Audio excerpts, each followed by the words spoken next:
He walked into her clinic at 12:47 in the morning with a bullet in his side and blood soaking through the kind of coat that cost more than her monthly rent. And the first thing he said to her was not help me or please or anything a normal person would say. The first thing he said, pressing one hand flat against her door frame to keep himself upright, was, "You tell anyone I was here and I will burn this place to the ground with everything in it." That was Silas Rourke. That was how she met him. And the worst part, the part Mara Voss would spend weeks trying to make sense of, was that she helped him anyway. Look, before we go any further into this story, I want to say something to everyone watching right now. If this is your first time here, please take a moment and subscribe to the channel so you never miss a story like this one. Hit the like button if you want more. It genuinely helps more than you know. And drop a comment telling me what city or country you're watching from. I love seeing how far these stories travel. I have readers watching from places I never imagined, and every single name in that comment section means something to me. Now, stay with me. Because what happens to Mara Voss in the next few weeks is going to make you question everything you think you know about survival, about loyalty, and about what it means to choose a life that no one else would understand. The Southside Veterinary Clinic had been Mara's for 11 years. She had inherited it from her mentor, Dr. Emil Hatch, who had run it for 30 before his knees gave out and his daughter moved him to a retirement facility upstate. Mara had taken the deed, the ancient X-ray machine, 3 loyal staff members, and a clientele that ranged from elderly women with arthritic cats to teenagers who brought in dogs they clearly could not afford to feed. She charged what people could pay. Some weeks that meant almost nothing. She made it work because she did not know how to do anything else, and because the neighborhood was hers in a way that neighborhoods only belong to people who stayed when everyone else left. She was 41 years old. She had dark circles under her eyes that no amount of sleep ever fully erased. She wore her dark hair pulled back at work and forgot to take it down when she got home. She drove a 12-year-old truck with a cracked passenger mirror that she kept telling herself she would fix. She had a dog named Clement who slept at the foot of her bed and snored like a man with sinus problems, and a younger brother named Dove who called every Sunday and complained about his job, and she loved both of them more than she was comfortable saying out loud. She had, in 11 years of running the clinic through 3 attempted robberies, 2 broken water mains, 1 fire that started in the storage room and was contained before it spread, and an entire pandemic, she had never once considered that the thing which finally changed her life would walk through the front door on 2 legs and bleed on her linoleum. That Tuesday night in November, she had been the last one in the building. Her technician Pris had gone home at 9. The other tech, an earnest young man named Tomas, had left an hour earlier. Mara had stayed to finish a chart she had been putting off for 3 days and to check on a boxer named Stanley, who had come out of abdominal surgery that afternoon and was staying overnight for observation. Stanley was sleeping in his kennel run with his blanket tucked around him and an IV line running into his foreleg, and Mara had crouched in front of his door for a moment, just watching him breathe, feeling that specific quiet satisfaction that was the best part of what she did. Then she heard the sound at the front door. Not a knock, not a buzzer. A sound like weight, like something heavy being set against the glass or against the frame, and then a slow rhythmic impact that her brain took a moment to translate into a person knocking with the flat of their hand because making a fist was no longer something they could manage. Mara stood up. She did not move immediately. 11 years in this neighborhood had taught her not to open doors at midnight without thinking about it first. She crossed to the reception window and looked through the wire-reinforced glass. The man outside was large. That was the first thing she registered. He occupied more of the doorframe than most people do. He was wearing a dark overcoat, and his left hand was flat against the glass, and even through the distortion of the security window, she could see the way he was holding himself, the specific rigid stillness of someone managing severe pain through sheer force of will. She could also see the dark stain spreading across the left side of his coat. Mara stood there for 4 seconds. She counted them. Then she went to the door and unlocked it. He nearly fell when the door opened. She caught him, or tried to, and managed mostly to slow his collapse against the inside wall, her hands gripping the lapels of his coat while he found his footing and straightened. He was at least 6'2". He had a face that was all hard angles, a jaw that looked like it had been broken at least once, and set slightly wrong, eyes so dark they appeared almost black in the clinic's fluorescent light. He was somewhere in his mid-40s, though he carried himself like someone older, the way men do when they have spent a long time being responsible for things. He looked at her. His eyes were clear, pain-sharpened, and completely alert. "You tell anyone I was here?" he said, his voice low and level, and absolutely certain of itself.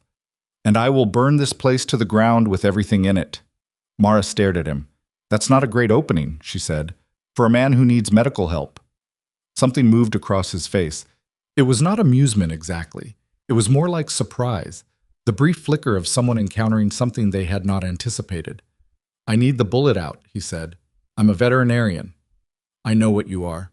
She looked at him. He had done research on her then. Or someone had.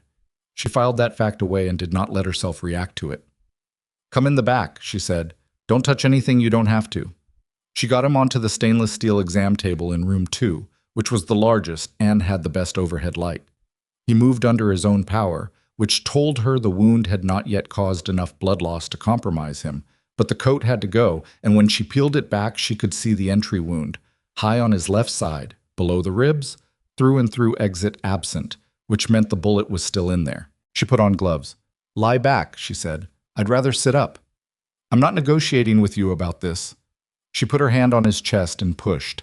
He resisted for one beat, then lay back. She could feel, even through the gloves and the fabric of his shirt, that he was coiled. Everything in him tightly wound, every muscle holding against the pain and against the situation and against, she suspected, the fundamental indignity of being helpless. She understood that feeling. She simply did not have time for it right now. She worked without speaking. She had done field procedures before, not bullet removal, not on a human, but she had removed porcupine quills from the throat of a lab that had nearly died of panic. She had extracted a fishhook from the eye socket of a dog whose owner was crying so hard he couldn't stand. She had held things steady under conditions that did not permit shaking. She gave him a local anesthetic from the clinic's surgical supply, telling herself it was probably inadequate and doing it anyway. She gave him a light sedative, the human dose estimated from body weight, which was the only math she had, and he looked at her sharply when she did it. "I don't want to be unconscious," he said. "You won't be. It's just to take the edge off." "I don't take the edge off." "Tonight you do." He did not argue again. She thought he respected the directness of it, though she could not be certain, and she was not in the habit of trying to read men she had known for 15 minutes. The bullet had lodged against the lower margin of his 8th rib. She got it out in 31 minutes. He made no sound. When she was done and the wound was irrigated and packed and sutured, 6 stitches, clean and tight, her hand steady through the entire thing. She set the bullet on a metal tray and told him what she had used, what the infection risk was, and what he needed to watch for. He sat up. He looked at the bullet. Then he looked at her. "How much?" he said. "Excuse me?" For the silence. He reached into his coat, which she had folded over the chair, and produced a flat wallet. He counted bills onto the tray beside the forceps. She looked at the number without reacting. "That's more than I make in 3 months," she said. "I know." She looked at him for a moment. "I wasn't going to say anything." "I'm aware of that too." He slid off the table and she made herself not reach out to steady him, because she could see he did not want to need steadying. "I'm going to walk out your back entrance. You're going to lock the door behind me." He picked up his coat. He looked at her one more time, direct, measuring, something in it that she could not quite categorize. "Thank you, Dr. Voss." He went out the back. Mara stood in the exam room for a moment. The forceps were still on the tray. There was blood on the table and on her gloves and on the front of her scrub top. Stanley the boxer was 20 feet away in his kennel run, still sleeping. Everything was completely still. She stripped her gloves, dropped them in the biohazard bin, and went to check on her patient. She did not call anyone. She did not know why she was so sure that she would not. 2 nights later, they came. She was in the middle of her last appointment of the day. A tabby cat named Biscuit, who had eaten something questionable, and whose owner, a retired postal worker named Mr. Finch, was extremely concerned when she heard the front door. Not open. Smash. The specific sound of tempered glass giving way under something blunt. Pris screamed from the reception desk. Tomas backed into the hallway. Mara stepped out of the exam room to find 3 men in her waiting room, 2 of them carrying weapons that were not concealed and were not intended to be. The third one, larger, wearing a gray jacket that strained at the shoulders, was looking at her with the particular flat focus of someone who had been sent to collect information by any means available. "Where is he?" the man in the gray jacket said. Mara looked at the weapons. She looked at her staff. She looked at Mr. Finch, who had stepped into the hallway with Biscuit clutched to his chest and was now very still and very pale. "Everyone in the back," Mara said. Her voice was steady. She could not fully explain why, except that she had spent 11 years in situations that required steadiness, and apparently it had become structural. "Take the patients. Go through the kennel." "Nobody moves," the man in the gray jacket said. "My staff is not part of whatever this is," Mara said to him. She held his eyes. She understood in some cold corner of her mind that this was the most dangerous thing she had ever done, and that she was doing it because the alternative was worse. "They're going. That's not a request." The man looked at her. Mara did not look away. Pris and Tomas moved. Mr. Finch moved. They went. The man in the gray jacket let them, which told her he was not actually here to cause indiscriminate damage. He was here for information, and she was the only source he had. "You treated him," the man said. "I treat a lot of people's pets," she said. The man took a step toward her. The other two fanned out slightly. The waiting room felt very small and very bright. Then the lights went out. Not the whole building, just the front. The fluorescence in the waiting area cut completely, leaving only the emergency strip along the floor and the glow from the back hallway. In the half-second of confusion, something moved in the doorway.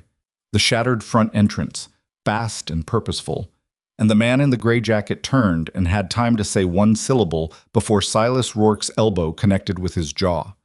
What happened in the next 40 seconds was not something Mara fully processed until later. It was fast, and it was precise, and it was clearly not the first time Silas had neutralized 3 armed men in a confined space. When it was over, all 3 men were on the floor, one of them not moving, 2 of them moving but not in a way that suggested they were going to be a problem. Silas was standing in the center of the waiting room. He was breathing hard but controlled. He had a cut above one eyebrow. His coat, a different one from the other night but the same quality, was still buttoned. He looked at Mara. She looked at him. "Are you hurt?" he said. "No." She looked at the 3 men on the floor. She looked at the shattered front door. She looked at the blood on Silas's face and the calm, completely unshaken expression beneath it. "You should have told me this was going to happen." "I didn't know it was going to happen here." Something shifted in his voice. Not guilt exactly, but something adjacent to it. "I thought they'd lost me. They found you through me." "Yes." "Which means this clinic is not safe anymore." "Yes." She stood in the wreckage of her waiting room for a moment. Biscuit was meowing somewhere in the back. The man in the gray jacket was starting to groan. Mara thought about the chairs she had reupholstered 2 years ago when the funding finally came through, and the hand-painted mural of animals along the back wall that a local high school art class had done for free because she had treated the teacher's beagle without charging when the teacher was between paychecks. "Then what happens now?" she said. Silas looked at her steadily. "Now you come with me." "That's not a request either, I assume." "It's a request," he said, and his voice had something in it that surprised her. Not softness exactly, but something genuine underneath the authority. "But I won't pretend the alternative is better." Mara looked at him for a long moment. She had never been a woman who made decisions quickly in the clinical sense. She thought, she weighed, she considered outcomes. But in this moment, standing in a waiting room that now had a broken door and 3 unconscious criminals and blood on the linoleum for the second time in a week, she found that there was very little actual weighing to do. She went to the back hallway. She told Tomas to call someone to board up the front entrance and to not answer any questions from anyone until she called him. She told Pris to take Mr. Finch and Biscuit home and to stay away from the clinic until further notice. She told them both that she was fine, which was almost true. She went to Stanley the boxer's kennel and sat with him for 2 minutes, her forehead against the wire of his door, feeling his warm breath on her face. Then she packed a bag from the small storage room where she kept spare clothes for late nights, and she went back to the waiting room where Silas was on the phone, his voice low and sharp, giving instructions to someone she could not identify. He saw her with the bag and ended the call. "I have one condition," Mara said. He waited. Stanley recovers here, she said. I come back every day until he can go home. Non-negotiable. Silas looked at her. He looked at the bag. He looked at her face. Agreed, he said. They walked out into the cold north side night, past the car that was already waiting, black, unmarked, engine running. And Mara did not look back at the clinic because she knew if she did, she would lose the steadiness she was working very hard to maintain. The city was loud and cold and smelled like exhaust and coming rain. She got in the car. Silas got in behind her. The driver didn't ask where they were going. He already knew.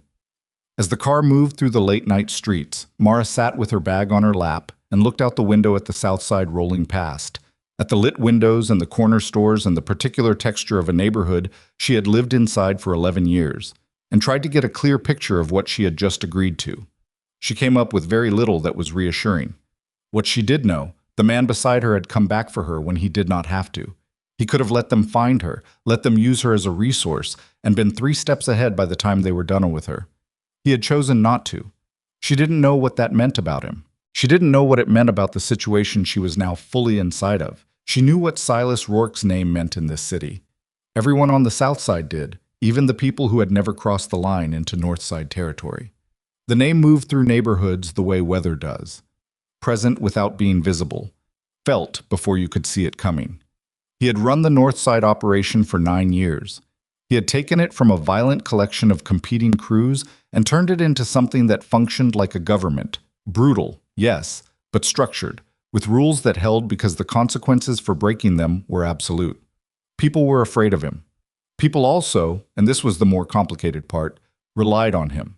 For work, for protection, for the particular stability that exists only in places where official authority has long since stopped showing up. She had removed a bullet from this man's side and not said a word about it. She was sitting in his car right now, going to wherever he lived, with a bag of spare clothes and no clear plan. The rain started. It came down hard and fast the way November rain does in this city, drumming against the roof of the car, blurring the streetlights into long smears of yellow and white. Silas had not spoken since they got in. He was looking out his own window, and Mara looked at his reflection in the glass. The hard profile, the jaw, the eyes that were still scanning even now, even in the back of a moving car, cataloging exits and angles and threats. It was the look of someone who had survived by never fully relaxing, and it sat on him like it had been there so long it was no longer something he put on and took off. It was just the shape of his face. How long has the war with the Varellas been going? She said. He looked at her. 14 months. And you're winning. I'm ahead, he said. That's not the same thing. She nodded slowly. What do they want? The north side. His voice was flat. Everything I built. And if they got it? He turned to look at her directly for the first time since they'd gotten in the car. And the look on his face, not anger, not contempt, but something close to exhaustion, answered the question more completely than words would have. Then this city becomes a very different place, he said, and not a better one. Mara looked at him. She believed him. She couldn't entirely explain why she believed him, whether it was the 9 years of his name preceding him, or the way he had stood in her waiting room and said, "Are you hurt?" before he said anything else. She believed him, and she disliked that she did, because it made the whole situation more complicated in ways she did not yet have language for. The car turned upward. A ramp, a structure, the particular hollow echo of a private garage. The driver pulled to a stop. "We're here," Silas said. Mara picked up her bag. She looked at him. "I want to be clear about something," she said. "I am not a prisoner." "No," he said. "You're not." "Then I make my own decisions about when I come and go." He held her eyes. "Within certain limits that I will be honest with you about." "That's not the same thing as freedom." "No," he said again. "It isn't." And there was something in the way he said it, direct, not apologetic, but not dismissive either, that she found, against her better judgment, she could work with. She got out of the car. Above them, through the concrete levels of the garage, she could see the lights of the building, a penthouse floor lit against the rain-dark sky. 50 stories above the city she had spent her whole adult life in, looking down at a version of it she had never seen before. She followed him to the elevator. The doors closed. The car rose. Mara stood with her bag and her composure and her dog's food still in her locker at the clinic and thought, Whatever this is, I am going to handle it. She had handled everything else. The penthouse was not what she expected. Mara had built a picture of it during the elevator ride. So, all glass and cold metal, the kind of place that communicated power by stripping out anything soft. What she found instead was a space that was large and expensive and clearly designed by someone with real taste, but lived in unevenly, the way places are when the person occupying them is rarely actually there. A leather couch that faced the floor-to-ceiling windows overlooking the city. A kitchen that had been used recently. She could smell coffee, and there were 2 mugs in the drying rack. Bookshelves along the east wall, actual books with cracked spines, not the decorative kind. A jacket thrown over a chair that no one had bothered to hang up. It felt less like a fortress and more like a place someone was trying, imperfectly, to live in. A man was standing near the kitchen island. He was shorter than Silas by several inches and built differently, compact, dense, the kind of physical economy that came from years of needing to be fast rather than large. He had a dark complexion, black hair going gray at the temples, and eyes that moved to Mara the moment she cleared the elevator and did not leave her face while he spoke to Silas. "She doesn't look like a liability," the man said. "She isn't one," Silas said. He set his keys on the counter. "Mara, this is Rocco Vale. He runs operations." "Among other things," Rocco said. He extended a hand. His grip was brief and firm, and told her nothing she didn't already know.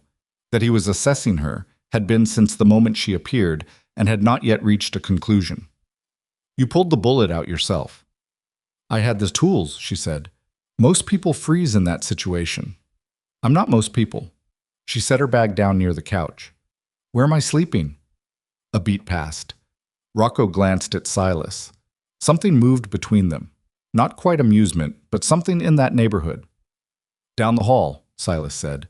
"Second door. Bathroom's attached." "Thank you." She picked her bag back up. She looked at both of them. "I'm going to sleep. We can establish ground rules in the morning when I've had enough rest to be civil." She walked down the hall without waiting for a response. The room was plain. A bed, a dresser, a window with the blinds half drawn. The city below was a grid of light and rain. Mara sat on the edge of the bed and held herself very still for 60 seconds, which was how long it took for the composure she'd been maintaining since the waiting room to crack enough to let through what was underneath.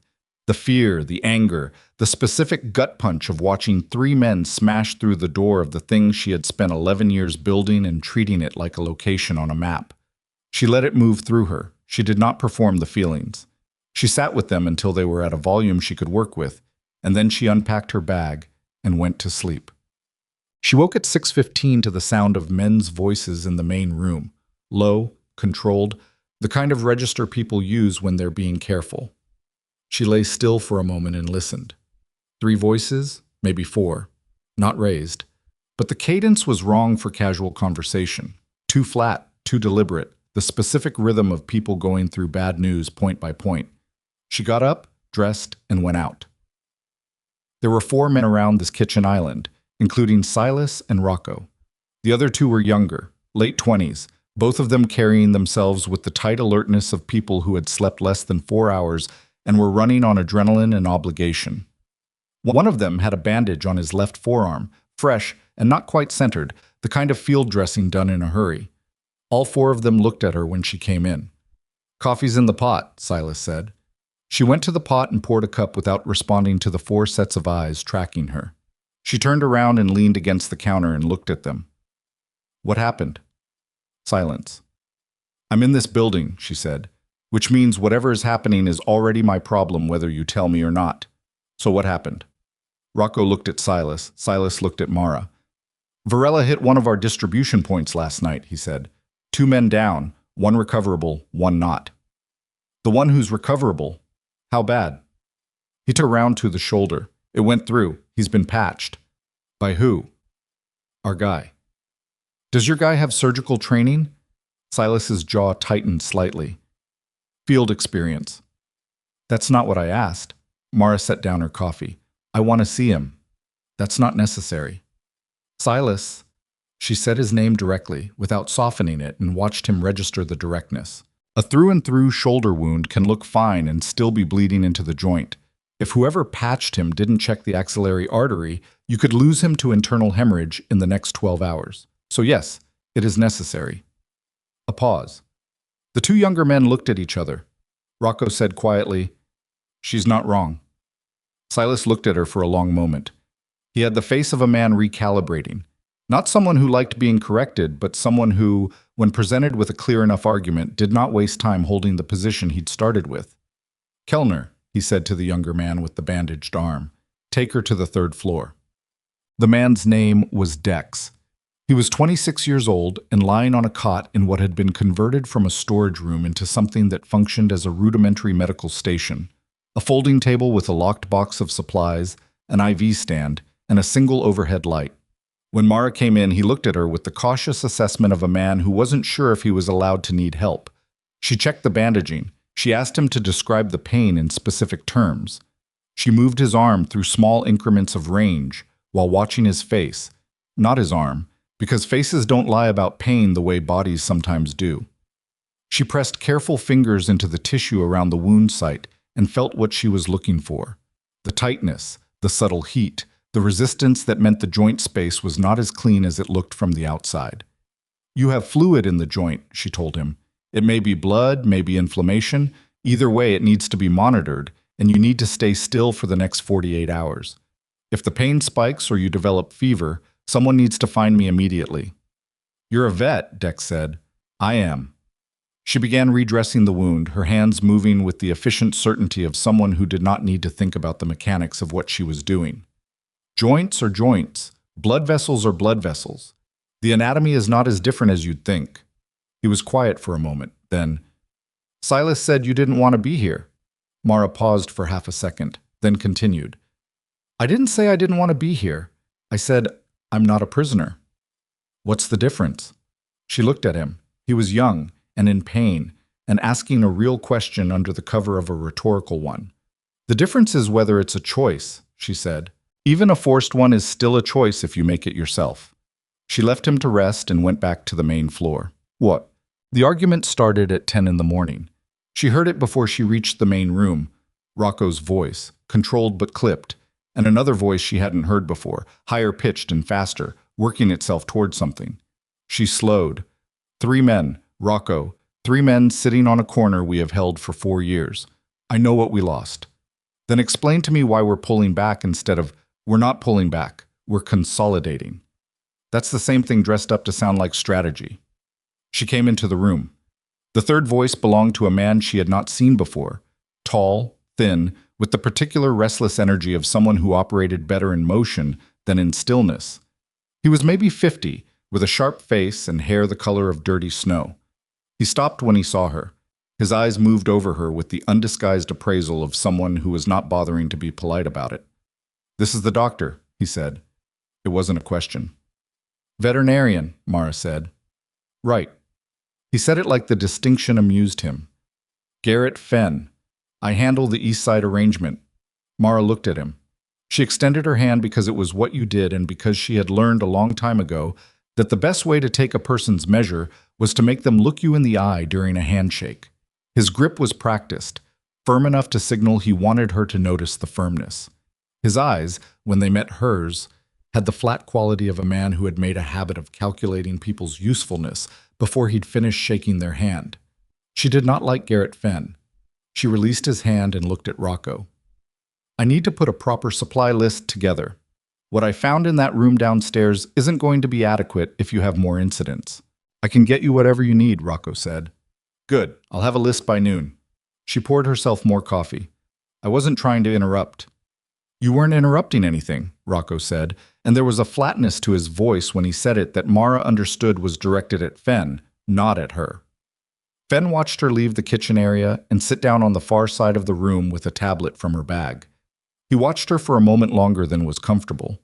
Then he turned back to Rocco and lowered his voice, and Mara kept her eyes on her screen and her ears on their direction, and heard almost nothing, which told her they knew she might be listening and had adjusted accordingly.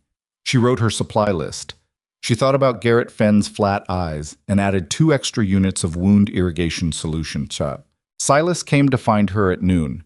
He sat in the chair across from her. He didn't speak immediately. He had the ability, she noticed, to occupy silence without filling it, To be present without requiring anything from the presence, which was an unusual quality in a person who ran things the way he ran things. Ben thinks you're a complication, he said eventually.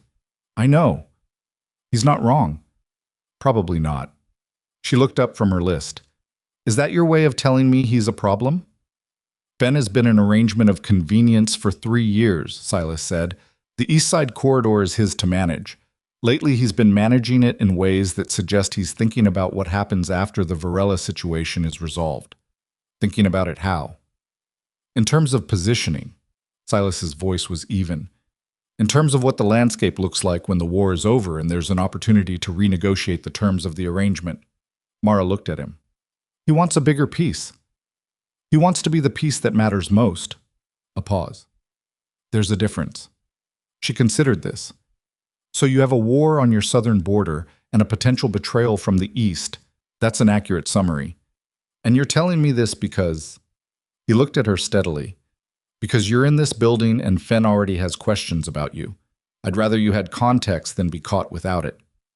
Mara held his gaze. There was something in this, in being given the information rather than being managed around it, that she found she respected. She didn't say that. She nodded. Thank you. The supply list, he said, shifting. Rocco will have it filled by tonight. Good. She hesitated, then said, Dex needs to be still for 2 days. Make sure whoever talks to him understands that I mean completely still, not mostly still, not as still as possible, still. I'll tell Rocco.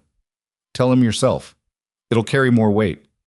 The corner of Silas's mouth moved, not quite a smile, but the immediate precursor to one, and he stopped it before it arrived, and Mara looked back at her list so that she wasn't watching him do it. The days developed a structure that Mara did not design and did not entirely resist. Mornings she checked on Dex, whose shoulder was improving in the grudging way that injuries improve when you actually follow medical instruction. She made the supply room into something functional, labeled, organized, a protocol posted on the inside of the door that specified what to do in the first 5 minutes of any traumatic wound situation, written in plain language because the people who would need it were not medical professionals and would be reading it under stress. Afternoon she had time. She used it to talk to people. This surprised her, that she talked to people. She had expected the penthouse to feel like a waiting room, suspended, peripheral, an interval between real life and whatever came next. Instead, she found that the people moving through it had texture, and that texture was interesting in the way that anything genuinely human is interesting when you stop treating it as a category and start treating it as a specific case. Kellner, the young man who had brought her to Dex on the first morning, had a younger sister studying nursing in the state up north and sent her money every month and was intensely proud of this in the way that people are proud of things they never mention. She found this out because she asked him a direct question about why he knew basic wound care, and the question led to an answer that led to 3 more questions, and 20 minutes later she knew more about Kellner than she had expected to know. Rocco was harder. It was not unfriendly, but he was contained in a way that Mara recognized, the specific containment of someone who had decided at some point that showing too much of himself was a liability, and had maintained that decision so long it had become reflexive. He was also, she could see, extraordinarily competent. He held the operational structure of Silas's organization in his head the way an experienced surgeon holds the anatomy, completely, with an intuitive sense of where the stress lines were and what to do when something threatened to give way. On the 3rd evening, she asked him, "How long have you been doing this?" He looked at her across the kitchen counter where he was going through logistics on a laptop. 11 years. With Silas. Since the beginning. She nodded. And before? Before was different. His voice did not close the subject exactly, but it indicated that the subject had a door and the door was mostly shut. Different how? Mara said. Rocco looked at her. His expression was not unfriendly. It was appraising in the same way it had been the first night, but the texture of the appraisal had changed. It was no longer entirely about threat assessment. You ask a lot of questions, he said. I'm a diagnostician, she said. By training, I don't know how to understand a situation without asking questions about it. He was quiet for a moment. Before Silas, I was working for the Carmichael crew down in the flats. It was... He paused, choosing. It was not structured. Things happened because someone decided to let them happen. People got hurt because there was no particular reason not to hurt them. He looked back at his screen. Silas runs things differently. Differently isn't the same as better. No, Rocco said. But in this case, it's both. Mara thought about that for a long time after she went to bed. Silas found her in the supply room on the fourth evening. She was reorganizing the IV supplies. They had been delivered that afternoon, finally. Everything on her list and a few additions she hadn't thought to ask for, which meant Rocco had shown the list to someone with actual medical knowledge before filling it. This small evidence of thoroughness caught in her chest in a way she didn't examine. Silas stood in the doorway. He did not come in. He looked at what she had done with the room, and his face had an expression she was beginning to recognize. Not surprised exactly, but registering something, taking it in. "How's your side?" she said without looking up. "Fine." "That's not an answer." "It's healing." A pause. "It itches." "That's good. Means the tissue is regenerating." She placed the last IV bag on the shelf. "Have Rocco look at the sutures tomorrow. If any of them are pulling, they need to come out before they leave a worse scar than necessary." "I'm not particularly concerned about scarring." She looked at him then. "I know you're not. I am. It's a professional interest."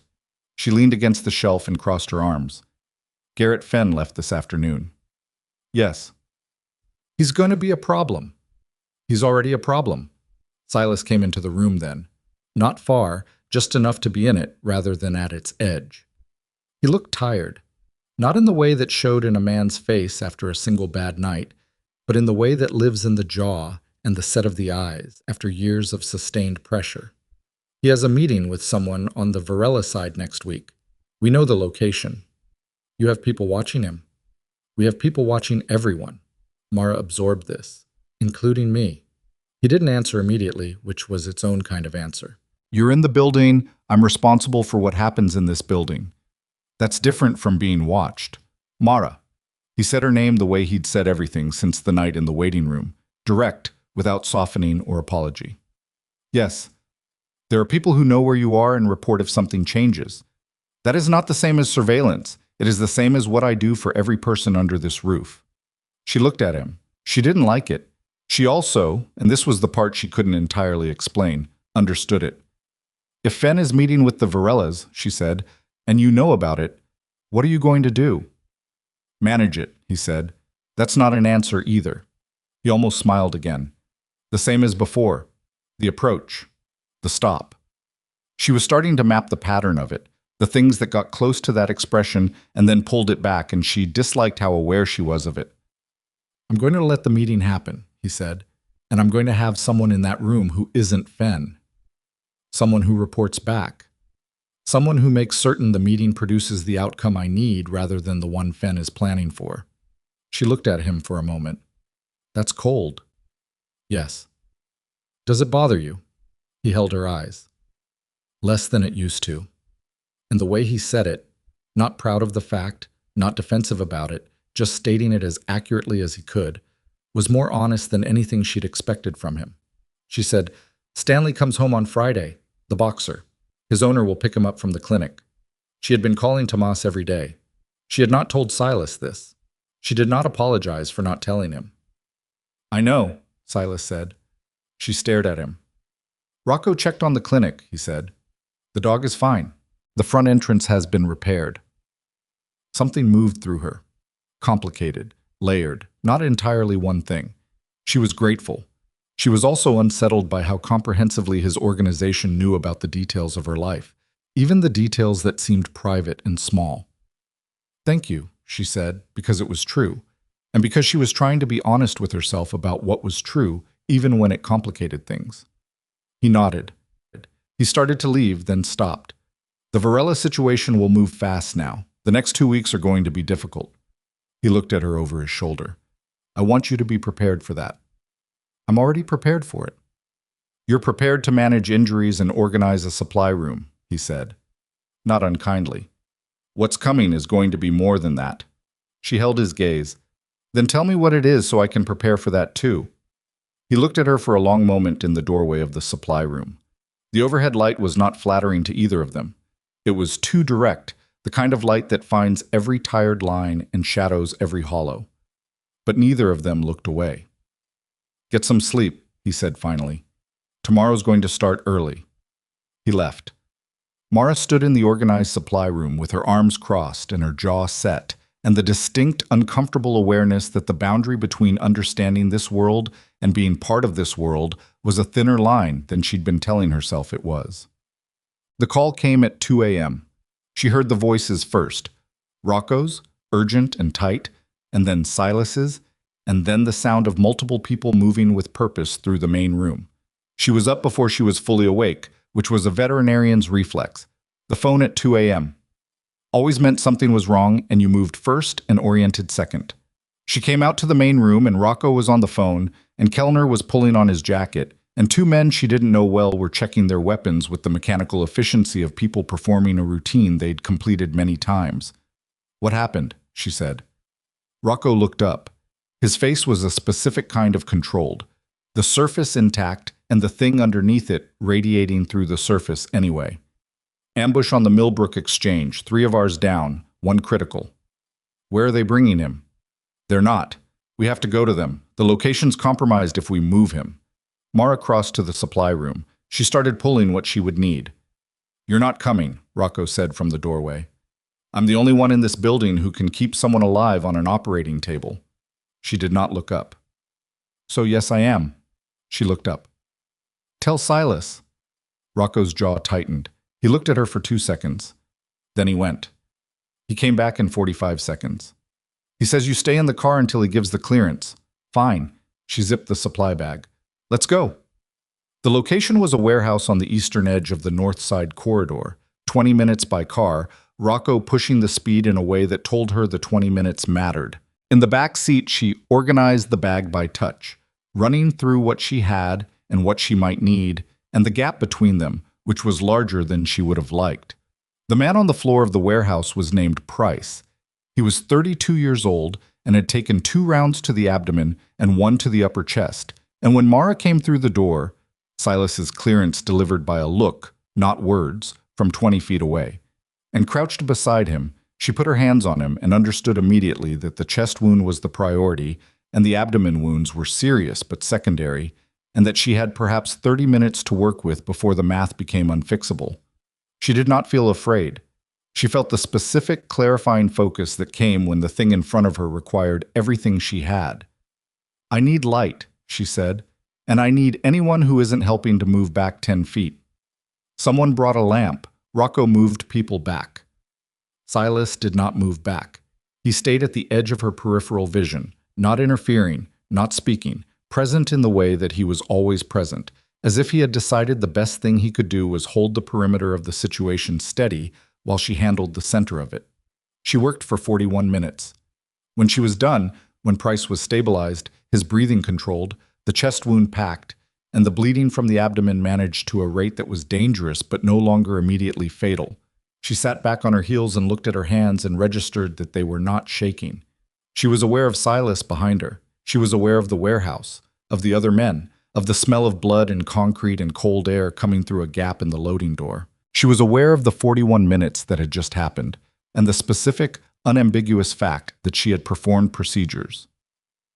She had no formal human qualification to perform, and that the man breathing steadily on the floor in front of her was alive because she had performed them. She stood up. Her knees were stiff. She turned around. Silas was looking at her with an expression she had not seen from him before. Not the assessment, not the controlled authority, not the exhaustion she had been cataloging for days. Something more unguarded than any of those things, and it was gone almost before she could identify it, replaced with the steadiness he wore like a second skin. "We need to move him in the next hour," she said. "Carefully, flat. Anyone who bumps the gurney answers to me." "Understood," Silas said. "I need to stay with him overnight." "You will." She nodded. She looked at Price, at the rise and fall of his chest, at the work she had done. She thought about her clinic and her truck and her dog Clement and her brother who called on Sundays. She thought about the line she had been watching herself approach for 5 days, the line between witnessing this world and being inside it. She thought about the 41 minutes that had just happened and understood, without drama, without ceremony, that she had crossed it. Price made it through the night. Mara knew he would at roughly 4 in the morning when his breathing shifted from the shallow, labored rhythm of a body, fighting to maintain its most basic functions into something deeper and more settled. The specific biological surrender of a system that has decided, against the odds, to keep going. She was sitting on an upturned crate beside his cot when it happened, her back against the wall and her eyes on the rise and fall of his chest. And she felt the change before she could have explained how she felt it. Something in the quality of the room, something in the air. She let out a breath that she had been, without fully realizing it, holding for 6 hours. Rocco was the only other person in the room. He was in a chair near the door, not sleeping but not fully present either. The specific suspended state of someone keeping watch in the hours when nothing can be done except keep watching. When Mara exhaled, he looked at her. "He's going to make it," she said. Rocco looked at Price. He looked back at her.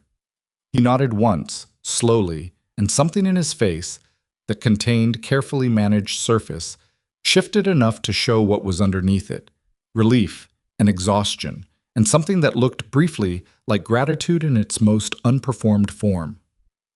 "You should sleep," he said. "In a while." She stretched her neck, felt the vertebrae respond with a series of complaints.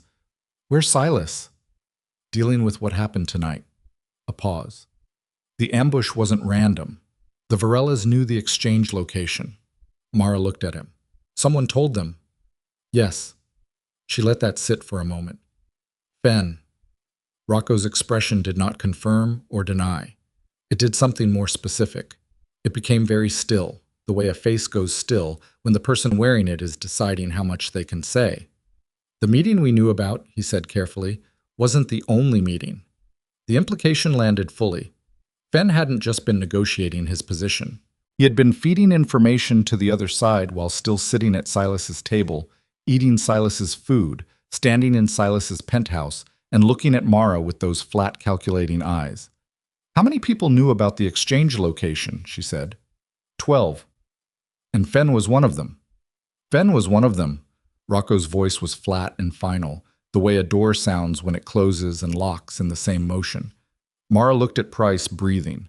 She thought about Silas's face in the warehouse, that unguarded moment she'd seen and then watched him put away. She thought about 14 months of war, and 2 men dead at the exchange, and Price nearly joining them. She thought about 12 people knowing the location, and one of them selling it. "Go find Silas," she said.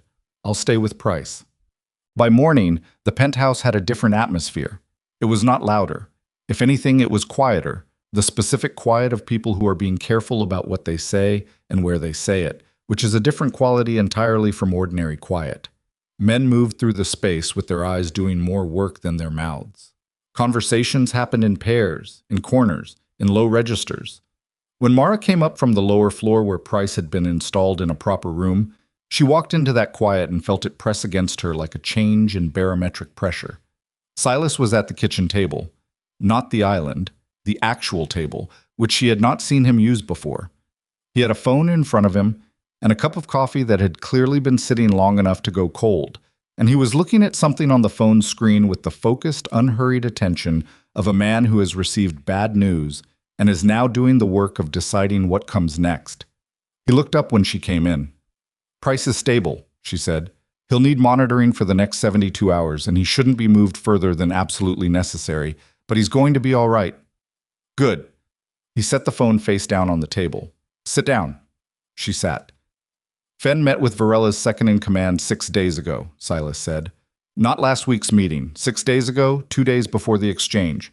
He gave them the location, the time, and the number of men we'd have there." Mara absorbed this. "You're certain?" "We have the recording." His voice was even, completely even, which she was learning was not the same as calm. It was the voice he used when the thing under the surface was too large to let any of it show. "He also gave them something else." He paused. "Not for effect." She had been around him long enough now to know he didn't do things for effect. He paused because what he was about to say required him to organize it accurately before saying it. "He told them about you," Silas said. The room was very quiet. "What about me?" she said. "That you're here. That I brought you here after the clinic. That you've been treating our wounded." He looked at her directly. "He told them you matter to me." Mara held his gaze. She understood the geometry of what this meant. Fen had handed the Varellas a lever. Not just intelligence about a location. A lever. Something they could apply pressure to in order to move Silas in a direction he would not otherwise move. He told them I'm useful to you, she said. He told them more than that. Silas's voice did not change. He characterized it in a way that made you sound like a vulnerability. The word landed precisely. A vulnerability. In the language of the world she had been living inside for the past week, that word had a specific and dangerous meaning. She kept her face where she needed it. She said, "What does that mean for the Varellas' next move?" "It means they'll come for you before they come for me." He picked up his cold coffee, looked at it, set it back down. The logic is simple. If they can take you, use you as a bargaining position, or simply remove you as a way of destabilizing me, they believe it changes what I do next. Does it?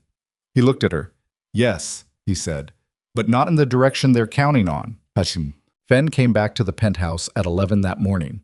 Mara was in the supply room when she heard him in the main space. His voice, that slightly too fast cadence, the particular quality of a man who was performing ease, because genuine ease was no longer something he could access.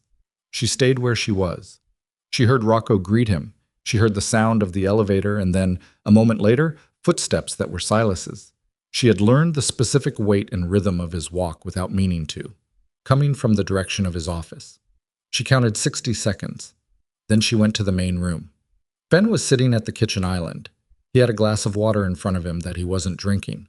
He was wearing a dark jacket and the expression of a man who has convinced himself that what he has done is either undetectable or justifiable, and who is performing normalcy on top of that conviction. His eyes moved to Mara when she appeared, and he nodded at her with the casual acknowledgement of someone who has decided she is not a priority. Silas was standing near the window. Rocco was near the hallway. The room had a specific geometry that Mara recognized, suddenly and completely, as intentional. She had walked into an arrangement. "Garrett," Silas said, his voice was ordinary. "Tell me about the East Side meeting last Tuesday." Fenn's hand moved on the glass. Not much, a millimeter of shift, but Mara was watching his hands because hands told you what faces were trying to hide. "Routine check-in," Fenn said. "East Side distribution, the arrangement with the dock workers. Nothing new." "Who else was at the meeting?" "My two guys, the dock coordinator." A pause, calibrated to sound like natural recall. "Yusuf, the warehouse manager." "Anyone else?" "No." Fenn's voice was steady. His hand was not. "Why?" Silas looked at him for a moment that was exactly one beat too long. "We had an issue at Millbrook last night." "I heard." Fenn's expression shifted into something that was engineered to look like concern. "That's bad. How are the men?" "Two dead," Silas said, one in critical condition. He moved from the window, not fast, not aggressive, just moving the way he moved, with that deliberate economy of a man who doesn't waste motion. He pulled out the chair across from Fenn and sat down. He put his hands flat on the table. The location was compromised. "Christ!" Fenn shook his head. "You think there's a leak?" "I know there's a leak," Silas said. "I have the recording." Silence. It was a specific kind of silence, the kind that happens when a room is holding its breath, when several people know what is true and one person is deciding in real time how to respond to the fact that what is true is now visible. Fenn's face went through several things in rapid sequence, too fast to be controlled: surprise, calculation, and then, underneath both of those, a flash of something cold and decided. "I know what recording you think you have," Fenn said. 6 days ago," Silas said, "the Dockside Hotel, 48 minutes, you and Carver Ruiz." He paused. "Would you like me to play it?" Fenn looked at him. His jaw was set. The performance of normalcy was completely gone. What replaced it was something harder and more honest. And in a strange way, Mara found that more honest version of him more comprehensible than the version he'd been wearing all morning. "What I did," Fenn said, "was business. You've been running this corridor like it's your personal property for 9 years, and everyone around you has been—" "You gave them a location," Silas said. "2 of my men are dead. They were going to take the north side with or without me. I was protecting my position." "You were protecting your position." Silas's voice had not raised. It had done the opposite, gotten quieter, and the quieter it got, the more weight it carried. On the bodies of two men who worked for me. That's the business, Silas. You know that's the... And you gave them her. Silas's eyes moved to Mara for 1 second and then back to Fen. You told them she was a vulnerability. You handed them a weapon and pointed it at a civilian. Fen looked at Mara. His expression was the look of a man revising his assessment, deciding that the asset he'd characterized as a liability was turning out to be more central to this situation than he'd calculated. He looked back at Silas. She walked into this, Fen said. Whatever happens to her now, she made that choice. The temperature of the room dropped. Rocco, near the hallway, had gone very still. Silas looked at Fen for a long moment. He did not raise his voice. He did not reach for anything. He simply looked at the man across the table with an expression that was so completely emptied of anything that could be called emotion that it communicated, more clearly than rage would have, exactly what Fen had done and exactly what it was going to cost him. Take him downstairs, Silas said to Rocco. Fen stood up fast, the chair scraping back, his hands coming up in a gesture that was half defensive and half still negotiating, still looking for the angle that wasn't there anymore. Silas, think about what... Garrett, Silas stood. You have two men you can call right now who might be able to get you out of this building. Make the call in the next 30 seconds, or don't make it at all. Fen looked at him. He looked at Rocco. He looked at Mara. And whatever he saw in her face, she was not sure what was in her face. She was not performing anything. She was simply watching. Made him look away. He did not make the call. Rocco took him downstairs. The next 12 hours were the worst since the warehouse. Not because of what was happening in the building. The Fen situation was being managed with the contained procedural efficiency that Silas brought to everything, but because of what was happening outside it. The Varellas had moved faster than anyone had anticipated. The intelligence Fen provided had not just given them the Millbrook location. It had given them a picture of Silas's operational structure detailed enough to identify 3 additional vulnerabilities, and within 24 hours of the ambush, they began applying pressure to all 3 simultaneously. Mara learned this in pieces, the way you learn things in a house where people are being careful about what they say in front of you and gradually becoming less careful because there is too much happening to maintain the performance. By mid-afternoon, she had a clear enough picture to understand that the war had entered a different phase, not a longer game of positioning and attrition, but something more compressed and more dangerous. She was with Price when Silas came to find her at 4 o'clock. He stood in the doorway. He looked at Price and then at her. He looked like he hadn't slept since the warehouse, which she calculated was approximately 30 hours. His eyes were still sharp. The alertness she had noticed the very first night, the man who never fully stopped scanning. But there was a weight in the set of his shoulders that she hadn't seen before. I need to tell you something, he said. Tell me. He came into the room and closed the door. He did not sit. He stood with his back to the wall and looked at her directly, which she had come to understand was how he delivered things he did not want to soften. The Varellas have been in contact, he said, through a third party. They're willing to pull back, stop the pressure on the 3 positions, call off whatever they're planning for the next phase, in exchange for one thing. Mara looked at him. She already knew, in the cold pre-verbal part of her mind that worked faster than language, what the one thing was. Me, she said. They want you delivered to a location of their choosing within 48 hours. His voice was controlled. As a demonstration that I'm willing to negotiate. That's not a negotiation, that's a hostage. Yes, and if you refuse. They hit all 3 positions simultaneously and then come here. The room was very quiet. Price was breathing steadily on his cot.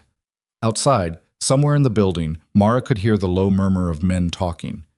The ongoing operational hum that had become, over the past week, the ambient sound of this strange life she had landed in.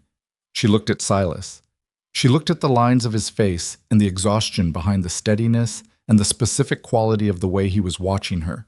Not like a man who was presenting her with a situation and waiting to see how she reacted, but like a man who was presenting her with a situation and was already furious about the fact that it existed.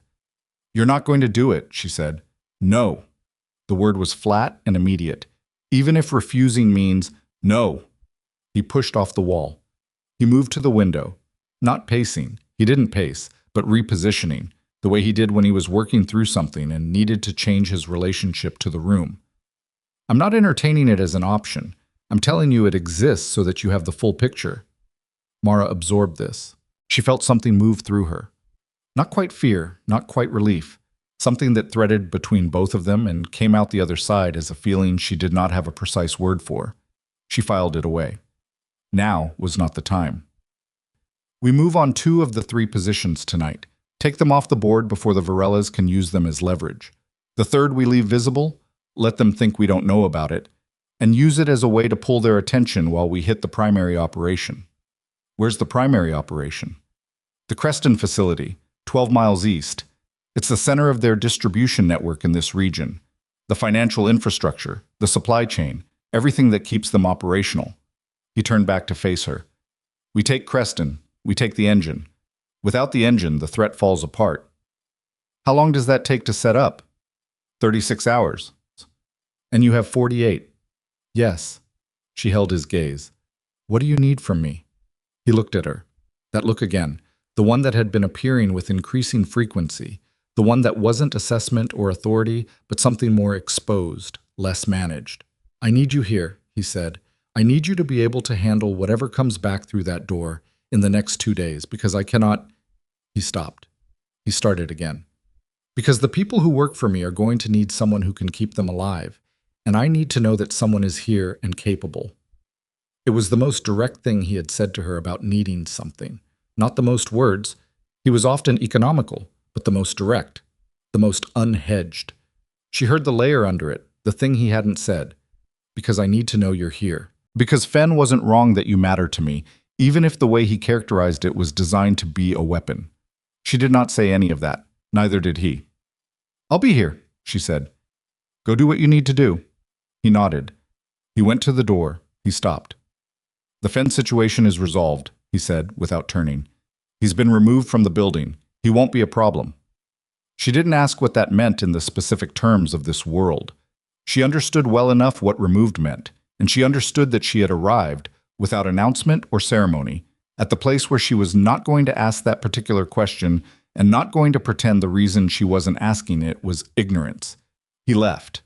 Mara sat in the chair beside Price's cot and looked at her hands. They were steady.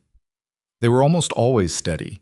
She used to think that was a professional quality, something medicine had built into her over years of training and practice. She was beginning to understand it was something else, something older, something that had been waiting inside her for a situation extreme enough to require it. The 36 hours that followed were not clean. The first position went smoothly. Rocco led 6 men to the waterfront warehouse that the Varellas had been using as a staging point and cleared it in under 20 minutes. Clean in the sense that it was fast and controlled. Not clean in the sense that Mara spent 40 minutes with the 2 men who came back to the penthouse afterward, one of whom had a gash across his forearm that needed proper closure, and the other of whom had cracked 2 ribs against a concrete pillar and needed to be told, firmly and repeatedly, that yes, cracked ribs required rest, not a return to active operation in the next 4 hours. The second position did not go smoothly. She heard it in the voices when the team came back. The specific register of men who have been in a situation that did not go according to the plan. Kellner came upstairs with blood on his jacket that was not his own, and behind him came 2 men supporting a third between them, and behind them was Rocco, moving with the rigid, controlled stride of a man who is managing something very large and very cold in the center of his chest. The man they were supporting was Rocco's, not in an organizational sense, but in the specific way that certain people belong to each other through years of shared proximity and mutual reliance. His name was Bato. He had been with Rocco since before Silas, which was the same as saying he had been with Rocco through the worst of it. He had taken a round to the upper abdomen. I was conscious, which was not necessarily the good sign it appeared to be. Mara met them at the door of the medical room. One look at the wound site told her everything she needed to know about the next hour. She looked at Rocco. "Get out," she said. "All of you." "I'm staying," Rocco said. "Rocco." She put her hand flat on his chest. Not forceful, just present, a physical fact between them. "I need the room clear, and I need you clear-headed, and you are neither of those things right now. Go outside. I will tell you the moment there is something to tell." He looked at her. His eyes were the eyes of a man standing at the edge of something he could not control. which was, she suspected, not a feeling Rocco Vale had a great deal of experience with. "Go," she said. He went. She worked for 53 minutes. It was the most difficult thing she had done in the medical room since the warehouse, and the warehouse had been difficult enough. The wound had nicked the edge of the stomach, and she was managing the contamination while controlling the bleeding, while monitoring his pressure, while keeping him from going into shock. And she was doing all of this without a surgical team and without a proper OR and without anything close to the resources the situation warranted, and she was doing it, and that was the only metric that mattered. When she came out, Rocco was in the hallway. He had his back against the wall and his arms crossed, and the expression of a man who had spent 53 minutes doing nothing, which for Rocco was the same as torture. "He's alive," she said. Rocco exhaled. It was the only time she ever heard him make a sound that was purely involuntary. "He is going to need a real hospital in the next 12 hours, she said. "I've done what I can do here. What I've done is significant, but there is a limit to—" "I know." His voice was rough. "I know. We'll get him there." He looked at her. His contained, managed surface was down in a way she had never seen it. Not demolished, but thin enough that the actual person underneath was visible. The person who had spent 11 years holding things together for someone else, and had, in the last hour, been reminded that holding things together was not the same as preventing all loss. "Mara." She waited. "Thank you," he said. She nodded. "Don't thank me yet. Thank me in 72 hours when he's actually on the other side of this." Rocco looked at her for a moment. He nodded. He went back in. Silas came back at 3 in the morning. Mara was at the kitchen table with coffee she was not drinking, running through the supply inventory in her head and calculating what she would need if the next 24 hours looked anything like the last 24. She heard the elevator. She heard his footsteps, that specific weight and rhythm, and she looked up when he came in. He looked at her. He looked at the table. He sat down across from her without speaking. She poured him coffee from the pot. He accepted it. He drank half of it before he said anything. "Creston is ready," he said. "We move in 8 hours." "Rocco?" "He knows." He looked at her over the rim of the cup. "Bato." "Alive. Rocco is getting him to a proper facility in the next hour." Something moved across Silas's face. Relief in the same unperformed form she had seen from Rocco. "Good." He set the cup down. "When this is over," he started, and then stopped and reorganized. "After Creston, I need to talk to you about what comes next. For the North Side." "For you?" He held her eyes. "I told you when this started that if you wanted to leave when it was over, I would make sure you could. New name, new city, resources to start over completely. That offer is still there." Mara looked at him. She looked at the lines of his face and the exhaustion and the steadiness he maintained on top of it, and the small cracks in the steadiness that she had been collecting like evidence. The almost smiles, the unguarded moment in the warehouse, the way he said her name when he was being direct about something that cost him. She looked at him and understood, with a clarity that should have frightened her and did not, that she had no intention of leaving. She did not say that, not yet. The timing was wrong, and she was not a woman who said true things at the wrong moment. "Let's get through tomorrow first," she said. He looked at her for a long moment. "Yes," he said. Then his phone went off. He looked at the screen. His face changed. Not dramatically, not in the performed way of someone building toward a revelation, but in the specific way of a face receiving information that immediately rearranges everything around it. He stood up.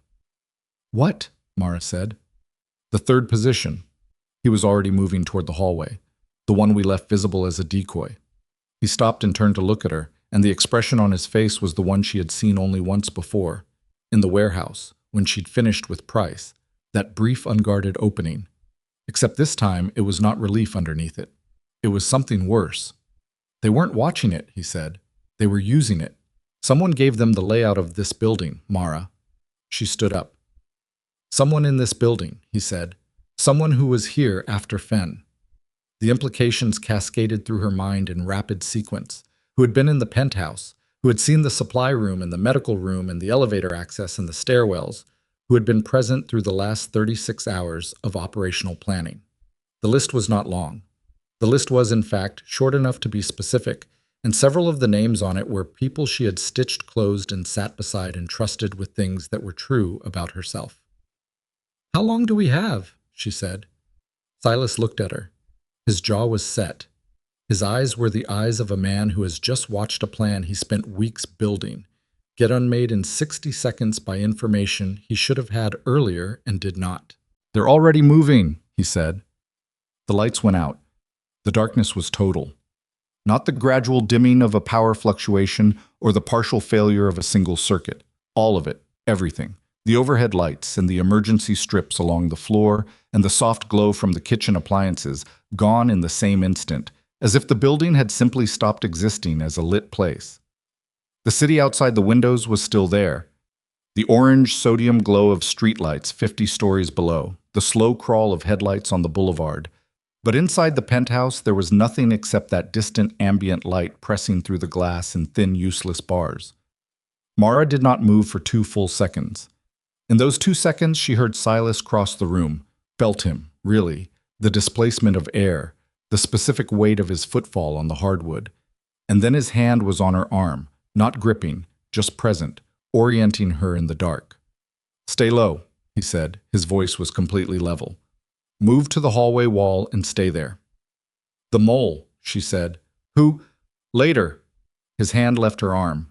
She heard him moving fast toward the far side of the room, toward the cabinet near the kitchen where she had seen Rocco reach once, and not paid attention to what was in it.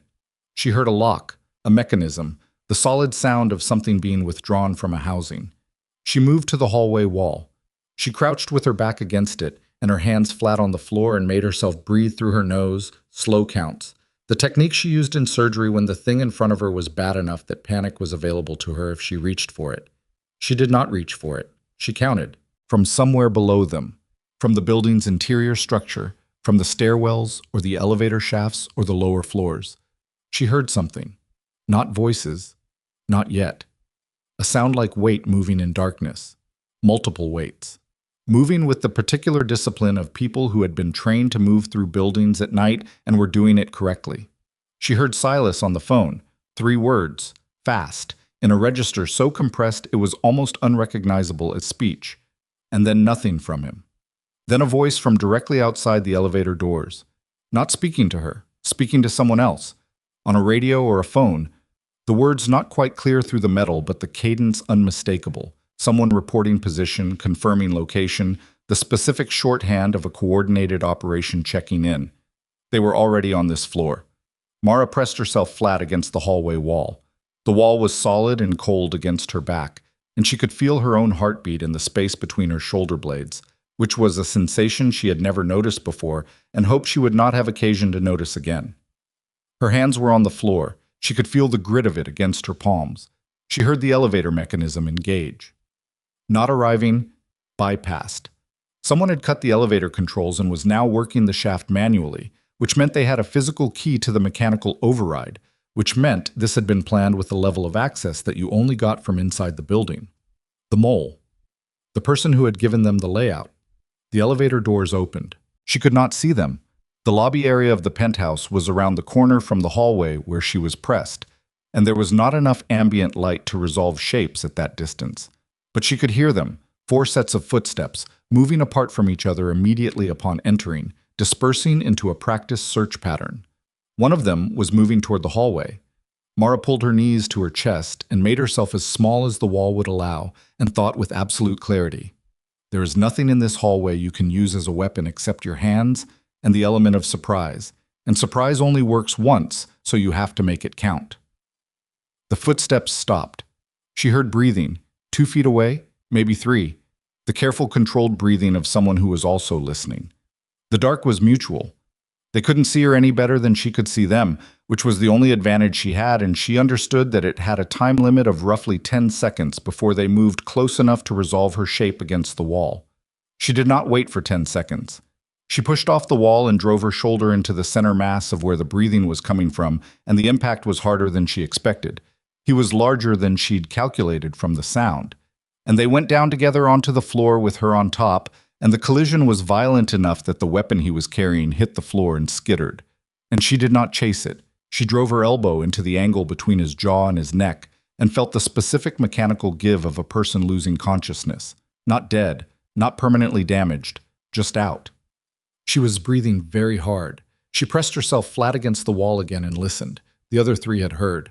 She could tell by the way the footsteps changed. The search pattern collapsing inward, converging toward the hallway entrance. Then, a sound from the main room. Fast, controlled, not panicked. Silas. The three footsteps changed direction again. And then everything happened at once. She learned the shape of it afterward, in pieces. The way you reconstruct any event that happened too fast to process in real time.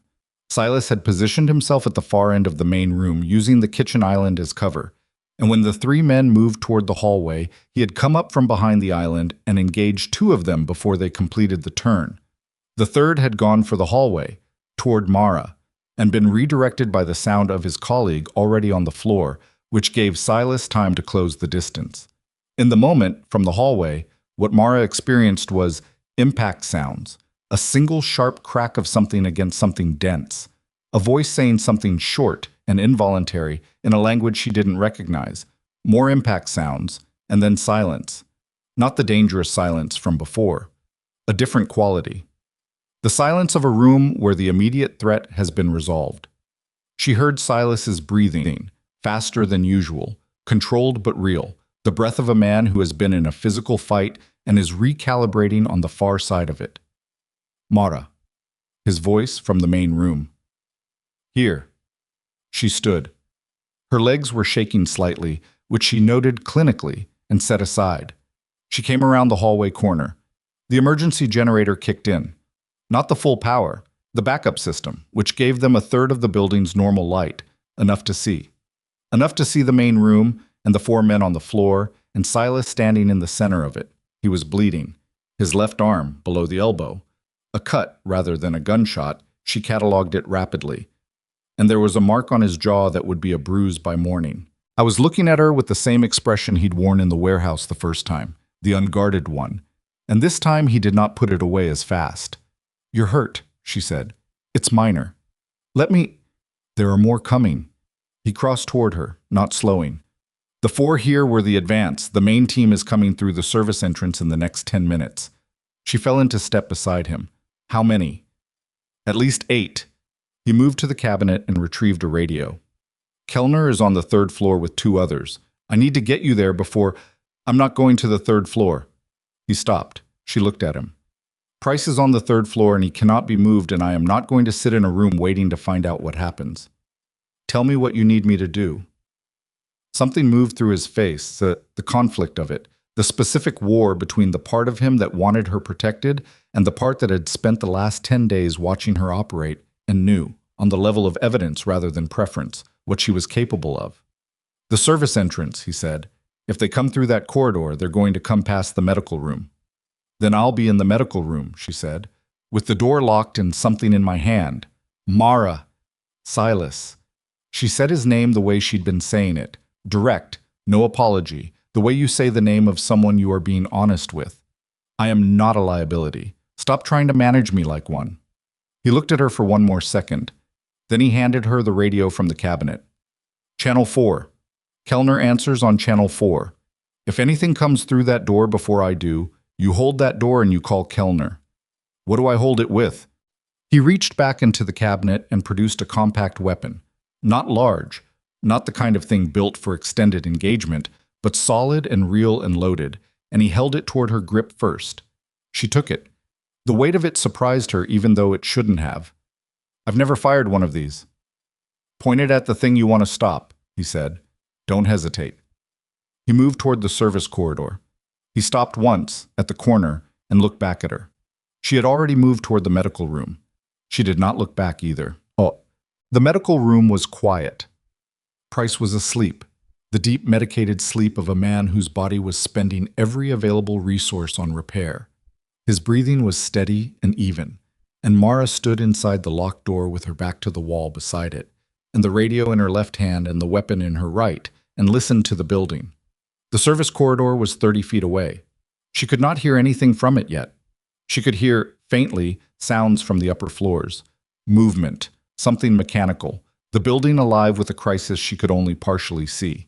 She thought about the mole, someone with access to the building, someone who had been present through the last 36 hours, who had seen the operational planning, who had seen the supply room and the medical room and the penthouse layout. The list was not large. She went through it methodically, the way she went through differential diagnoses, systematically, without allowing herself to commit to a conclusion before the evidence warranted it. Not Rocco. She was as certain of this as she was certain of anything in this building, and she examined that certainty for its basis and found it solid. Rocco's reaction to Bato's injury had been the reaction of a man with nothing hidden. There was no performance there, no managed emotion designed to keep a cover story intact. That was the real thing, and it couldn't coexist with betrayal. Not Kellner. Kellner was on Channel 4 right now, holding the third floor, and she had watched him for 10 days with the diagnostic attention she brought to everything, and the picture that had assembled itself was of a young man with a younger sister he sent money to and a bone-level loyalty that you couldn't fake in the small moments, only in the large ones. Not the men who had come back wounded from the positions. They hadn't been in the building long enough and had spent most of their time either unconscious or in pain, which left a smaller number, which left specifically one name that fit every parameter: access, timing, motive, and the specific quality of a person who moved through a space without leaving the impression that they were paying attention, which was itself a kind of discipline. She was still turning the name over when the service corridor door moved. Not dramatically. A slight shift. The sound of the latch under pressure, testing, feeling for resistance. Someone on the other side of it who had a key or a pick and was deciding how fast to use it. Mara leveled the weapon at the door. Her hands were steady. She was aware of this, the steadiness, in the same way she was always aware of it during procedures, as a professional fact rather than a comfort.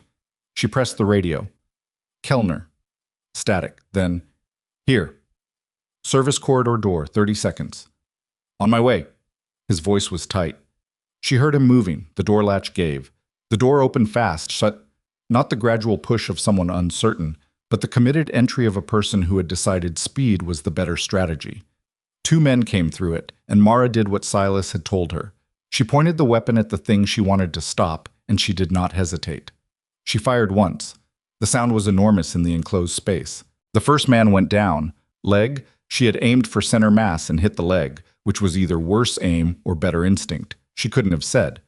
And the second man pulled up short at the sight of her, recalculating. And in that recalculation, Kellner came through the door behind them, and the situation became briefly, violently complicated in the way that confined space confrontations always become complicated when additional people enter them.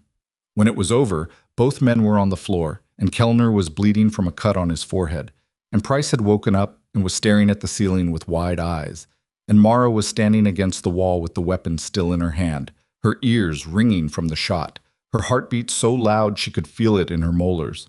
"You okay?" Kellner said. He was pressing his sleeve against the cut on his forehead. "Yes." She lowered the weapon. "You need sutures on that." "Later." "Yes," she agreed. "Later." She pressed the radio. "Silas." Silence. She pressed it again. "Silas." Static. Then his voice, compressed, effortful, the voice of a man in the middle of something. "Busy." "Service corridor is clear. Town. Kellner is with me." A pause. More effortful breathing. "Stay there." She stayed. The wait was 14 minutes. She knew this because she counted, not the seconds, the breaths, which she had learned long ago was a more reliable measure when time was behaving strangely. She counted breaths and attended to Kellner's forehead, which needed 3 sutures, and got them, and checked on the man she had shot, who was in significant pain but not in danger of bleeding out if she packed the wound properly, which she did because she could not make herself not do it even now, even in this situation, even with the radio silent in her hand and the weapon on the floor beside her. She was finishing the packing when the door at the end of the corridor opened and Silas came through it. He was in worse shape than when she'd last seen him. The cut on his arm had opened further. She could see the blood soaking through the makeshift compression he'd applied, and he was moving with a slight protective lean to the left that told her something had happened to his ribs. His face was expressionless in the way it got when he was managing a significant amount of pain and had decided the management was going to hold regardless of how much it cost. He saw her. He stopped. The look on his face lasted longer this time. He did not put it away. She crossed to him. She put her hand on his right arm, the uninjured one, and he let her, which was the most significant thing he had done since she met him. He was not a man who let people hold him up. She could feel the tension in him, the ongoing effort of all that controlled steadiness, and underneath her hand she could feel it let go, just slightly, just enough. "It's over," he said. "The building." The building. The Varella's main team fell back when the advance didn't report in. He looked at the corridor, at Kellner, at the two men on the floor. He looked at the packed wound on the man she'd shot. He looked back at her. "You shot someone," he said. "I aimed for center mass," she said. "I hit the leg. That's—" He stopped. "I know," she said. "I'm a veterinarian." He looked at her, and this time the almost smile arrived completely. Brief, real, unperformed, a thing she had never seen on his face before and was now going to spend a significant amount of time trying not to think about. "Come here," she said. "Let me look at your arm." He sat down on the floor against the wall. Not elegantly, not in the controlled way he usually managed everything, but with the particular ungrace of a man whose body is done performing. And she crouched beside him and got to work. His arm needed 8 sutures. His ribs were bruised, but not broken, which she established by careful palpation while he held himself very still and breathed in a slow, deliberate rhythm through his nose. He had a split across his knuckles on his right hand that he had clearly not noticed, and she cleaned it and bandaged it, and he watched her do it with an expression that she had no category for. "Who was the mole?" she said, without looking up. He was quiet for a moment. "Dex," he said. She stopped. She looked up. "Dex," she said. The man you spent 40 minutes keeping alive at the warehouse," Silas said. "Yes." His voice was not angry. It was the voice of someone who had already processed the thing and was now presenting it as accurately as possible. He'd been on the Varela payroll for 4 months, before the ambush. They put him in position to be wounded, planted him in our operation, and waited. Mara sat back on her heels. She thought about the young man on the cot, the wide, careful eyes, the question he'd asked her, "What's the difference?" She thought about the 40 minutes she'd spent on him, the conversation about choices. She thought about him watching. While she organized the supply room, while the operational discussions happened within earshot, while she and Silas talked in the supply room doorway about Fenn and the Varellas and the Creston operation, all of it. He was unconscious for most of, she started. "He was not," Silas said. "The sedation wasn't as deep as it appeared. He was listening." She looked at her hands, the hands that had packed Dex's shoulder and told him to stay still, and explained the difference between being captive and making a choice. She felt something cold move through her. Not guilt exactly, but something adjacent to it, the specific feeling of having been used in a way that was intimate enough to be a violation. "Where is he now?" she said. "Rocco is handling it." She nodded. She picked up his bandaged hand, turned it over, checked the work she'd done. Steady hands. Still. "Silas," she said. "Yes." "The Creston operation." She looked at him. 8 hours. 6, he said. "The timeline moved when they came here. They know we know about Creston. If we don't hit it in the next 6 hours, they'll pull the infrastructure and we lose the shot." She looked at him, at the bruised ribs and the sutured arm and the exhaustion he was managing on top of all of it. She looked at him and thought about the 36 hours before this, and the 10 days before those, and the 14 months before those, and the 9 years before that. "Then you need 2 hours of sleep," she said. "I can't—" 2 hours, she said. "Your ribs are bruised and your arm is sutured and you have been awake for over 30 hours. 2 hours of sleep is not a luxury. It's a tactical necessity. You will be slower and worse in 6 hours without it." She held his eyes. "I know you know this." He held her eyes back. His jaw was set. The particular set of a man who has spent his entire adult life not being told to slow down, who has made an identity out of the refusal to slow down, who is sitting against a corridor wall at 4 in the morning with 8 sutures in his arm and is being told by a veterinarian to sleep for 2 hours. "There's a breach somewhere in the building structure," he said. "The backup generator. Kellner can manage the generator. Rocco will be back within the hour. The building has 4 men on the lower floors who are not going anywhere. She picked up her supplies and stood. She extended her hand to him. 2 hours. He looked at her hand. He looked at her face. Then he took her hand and let her help him up, and she felt the weight of him through her arm. Not dead weight, he was too controlled for that, but real weight, the actual physical fact of him, which was heavier than it looked and more present than she was ready for. She did not let go immediately. He did not ask her to. 2 hours, he said finally. Not agreeing, not disagreeing, just saying it, the way you say a thing that is true. They walked back toward the main floor, through the emergency-lit corridor, past the room where Price was breathing steadily, and the room where the supply shelves stood organized and labeled, and the supplies she had built from nothing in 10 days was holding. At the entrance to the main room, Silas stopped. He looked at the space, at the men on the floor, the overturned chair, the window that had spiderwebbed from impact, the city still burning with ordinary light 50 stories below, as if nothing had happened at all. After Creston, he said. He did not look at her when he said it. He was looking at the city. I meant what I said, about giving you a way out, a clean life. Mara stood beside him and looked at the city too. I know you meant it, she said. But. She looked at him then. He looked at her. The emergency light was inadequate, and neither of them looked their best in it, and she found, in this specific moment, with 8 sutures in his arm and her hand still steady, and the weapon she had fired sitting on the medical room floor, that she had no interest whatsoever in looking her best or in performing anything at all. Let's talk about it after Creston, she said. He held her gaze. Something settled in his face. Not resolution, not relief, but the specific quality of a man who has received an answer he was not sure he was going to receive and is now deciding what to do with the weight of it.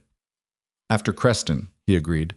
He went to the chair that hadn't been overturned and sat in it and closed his eyes, and Mara stood for a moment in the ruined main room of the penthouse that had been, for 10 days, more of a home than she'd expected, and watched him and understood with complete clarity that the 6 hours ahead of them were going to determine everything.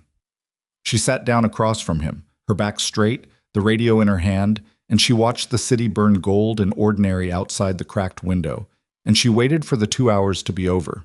The 2 hours passed.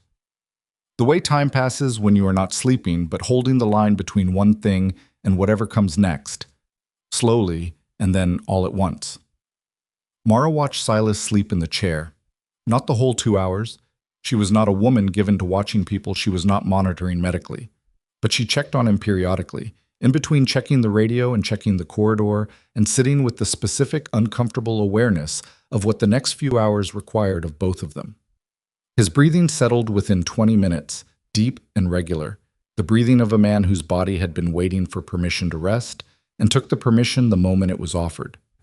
Even asleep, he held a certain quality of readiness, nothing slack about him, nothing that communicated surrender, just rest, the minimum necessary.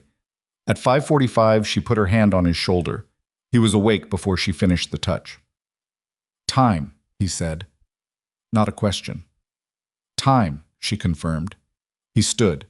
He rolled the shoulder she hadn't touched, felt the sutures pull slightly, adjusted his movement to accommodate them without appearing to. He looked at her. His eyes were clear. The 30 hours of exhaustion had not been erased by 2 hours of sleep, but they had been managed down to something he could work with. Rocco called in at 5, she said. Bato is stable at the hospital. The lower floors are clear. Kellner has 6 men ready at the garage level. Silas looked at her. You've been running logistics. I've been sitting here, she said. The radio works. Something in his face, the almost smile, completing itself again for the second time in 12 hours. She was accumulating them now, involuntarily, like evidence. Let's go, he said. The drive to Creston took 22 minutes. Mara was in the second car. Silas had not argued with her about coming, which told her something about where they were, what they had become to each other in 10 days that felt considerably longer. He had simply looked at her when the cars were loading and made a decision visible only in what he didn't say. And she had gotten into the second vehicle with Kellner and 2 men named Strand and Voss. No relation, Strand said, which was the only joke anyone made in the entire drive. The Creston facility was a converted warehouse complex on the eastern edge of the city's industrial corridor. 3 connected buildings behind a chain perimeter, the kind of place that looked unremarkable from the outside and was, from the outside, intended to. The Varela operation had been running through it for 2 years. Financial processing in the central building, supply chain logistics in the north building, and in the south building. According to the intelligence Silas's people had assembled over 14 months of careful work, the operational command structure that gave the syndicate its coherence. "Take the south building," Silas had said in the garage before they loaded up, "and the rest of it falls apart. The head comes off. The body doesn't know what to do next." Mara had not asked what take meant in the specific terms of this operation. She understood well enough. They came in from 3 directions simultaneously. She was not part of the entry. She had not argued for that and would not have won the argument if she had tried, and she was not certain she would have tried. Her position was the second car, stationary at the north perimeter, radio on Channel 4, with Kellner beside her, and a clear sightline to the central building's eastern exit. If anyone came out that exit in the next 30 minutes, they were either Silas's people or they weren't, and she would know the difference by whether Kellner moved or stayed still. She watched the facility through the windshield. The city was beginning to lighten, that first gray dilution of night that happens an hour before actual sunrise, when shapes resolve out of darkness, but color hasn't returned yet. The chain perimeter fence was gray, the warehouse walls were gray. The windows of the south building, several of them lit from inside, cast yellow rectangles onto the gray ground. She heard the radio crackle. Silas's voice, "South building, entry in 30. Then nothing. Then, at the count she was keeping in her breath, the sound of the entry. Not gunfire immediately, something mechanical, the service door taken fast and hard. Shouting from inside. Then gunfire, which was a specific sound in the real world, nothing like the way it registers in enclosed spaces in films. It was flat and immediate, and each report felt like a hand pressed suddenly against your sternum. Kellner's hand was on the door handle. "Stay," she said. If they need us, they'll call," she said. "Stay." He stayed. His jaw was tight and his hand was still on the handle, and he was listening with his entire body in the way of a person who has learned to translate distant sounds into tactical pictures. And Mara was listening too, doing the same translation with the limited vocabulary she had, trying to map what she was hearing against what it meant. It lasted 11 minutes. Another pause, and in that pause she could hear him arriving at the same place she was arriving at, via the same logic, and the arrival was not clean for either of them. "Strand," he said. Mara turned her head and looked at the man sitting directly behind her. Strand was looking back at her. He had the window open. Not his door. The window, which was down 3 inches, which was enough. And his hand was already moving, and Kellner reacted a full second before Mara did because Kellner had the training for this, and she did not. And what happened in the next 4 seconds was fast enough that she processed it entirely in retrospect. Kellner across her, his arm coming between her and the back seat, his body absorbing what was meant for her. The sound. The car door opening. Strand going fast out the window and onto the pavement and moving. Kellner's breath, short and sharp, pressed against her shoulder. "Go," Kellner said. "Radio Silas. Go." She was already on the radio. They found Strand at the north perimeter fence. He had not gotten far. The fence was chain link topped with 3 strands of wire, and he had made it over the wire and come down hard on the other side, and twisted something in his landing, and he was limping fast toward the service road that ran north along the property line, when Silas's men came around the building corner and stopped him. Mara did not see this. She was in the back of the car with Kellner's head in her lap, and her hands pressed against his side where the bullet had entered, and she was telling him in a level, continuous voice to breathe, to stay with her, to keep his eyes open, and he was doing all 3 with the focused, obliging effort of someone who has been told to do something by a person he trusts and is determined not to let them down.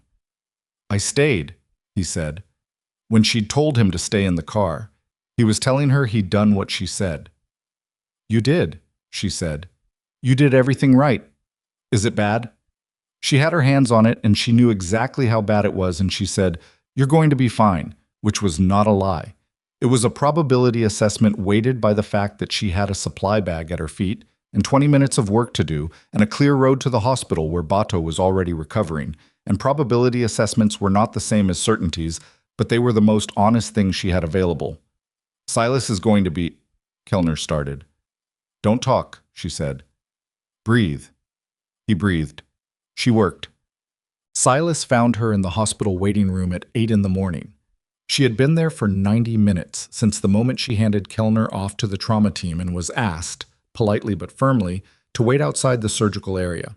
She had sat in a plastic chair with her supply bag on her lap and dried blood on her hands and forearms, and the specific suspended blankness of someone who has been operating at maximum capacity for 12 hours and has now been asked to stop. He came through the automatic doors and crossed the waiting room to her and sat in the chair beside her. He was in worse shape than she'd last seen him. Something had happened in the north building perimeter confrontation with Strand that had reopened the sutures on his arm, and the makeshift rebandaging was visible at his cuff and was not her work. He sat beside her without speaking. He looked at the doors she was looking at. Kellner, she said, in surgery. They say he's going to make it. She closed her eyes for 3 seconds, then opened them. Strand. In custody. His voice was the same flat, even register, but underneath it she could hear the exhaustion now. The exhaustion she had been watching him manage for days, no longer fully manageable. He'd been feeding Ruiz information for 6 weeks, longer than Dex. He was the original contact. Dex was Strand's recruitment. She looked at him. So the 12 people at Millbrook were a deliberate target. Strand helped select the exchange location. He chose it knowing what they would do with it. Silas looked at his hands, the bandaged knuckles, the rebled suture site, the hands of a man who had spent the night taking his organization apart and putting it back together around the holes. 2 men died at that exchange. I know, Mara said. He worked for me for 4 years. She didn't say anything. There was nothing to say that he didn't already know. And she was not a woman who filled silence with noise because the silence was uncomfortable. She let it sit.